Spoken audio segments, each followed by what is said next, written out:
Уважаемый Бахытжан Абдирович, добро пожаловать в Кыргызстан. Поздравляю вас еще раз с назначением на эту высокую должность. И хочу пожелать вам больших успехов в реализации всех поставленных задач перед нашим Союзом. Уверен, что ваш визит в Бишкек, встречи с председателем Кабинета министров, переговоры с ключевыми лицами Кабинета министров Кыргызской Республики дадут возможность обстоятельно обменяться мнениями по актуальным вопросам повестки дня нашего Союза и придадут необходимый импульс дальнейшему развитию и укреплению нашего объединения. В мае текущего года исполнится 10 лет со дня подписания договора о Евразийском экономическом союзе. За этот период были достигнуты значительные результаты по всем основным направлениям деятельности. Вместе с тем есть моменты, которые, к сожалению, должен отметить. Это касается отдельных положений договора, которые тяжело исполняются, а именно принцип 4 свобод движения товаров, услуг, капитала и рабочей силы. Напротив, сегодня наблюдается усиление препятствий во взаимной торговле внутри Союза.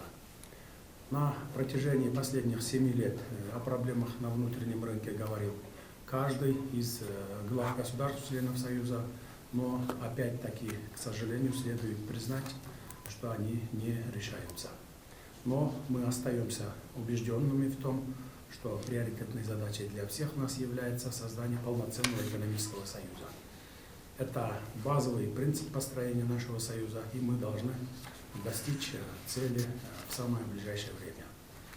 Уважаемый Бахытжан Абдирович, как вы знаете, 25 декабря прошлого года в рамках заседания Высшего совета в городе Санкт-Петербург мной был обозначен ряд приоритетных задач на евразийском направлении. В связи с этим мне будет очень интересно послушать ваше видение относительно дальнейшего развития нашего интеграционного объединения в современных непростых условиях, когда наблюдается негативное влияние на глобальную экономическую систему. Еще раз добро пожаловать в Кыргызстан. Пожалуйста, я вам передаю слово. Уважаемый Александр Григорьевич, позвольте искренне поблагодарить за возможность встречи на гостеприимной земле Кыргызстана.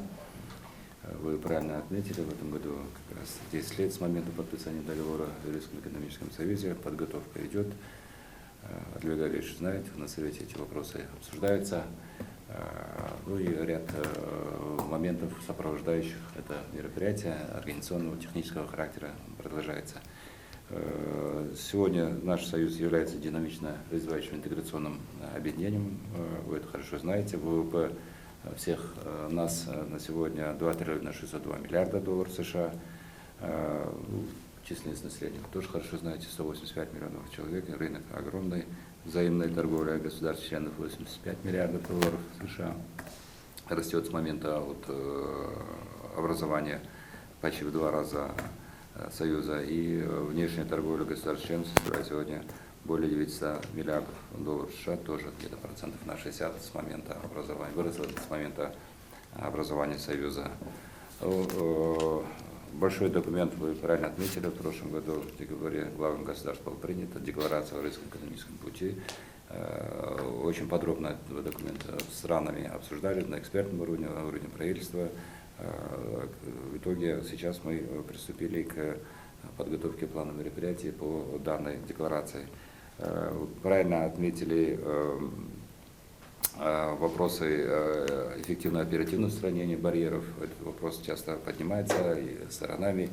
В целом было признано 70 барьеров, на сегодня 69 было устранено, а 1 барьер сейчас со стороны Республики Беларусь, вот видите, наверное, справки, ну, это тоже отрегулируется, но по ходу появляется много таких препятствий, которые ежемесячно откуда-то там появляются неожиданно. Но над решением данных вопросов стороны активно работают, и комиссия тоже вносит свою лепту, и как раз на площадке комиссии эти вопросы отрабатываются.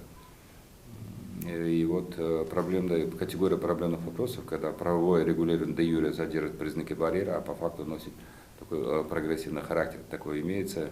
И здесь разноскоростная цифровизация отдельных сегментов рынка, цифровое неравенство ограничивает потенциал 4 свобод, о чем вы говорили.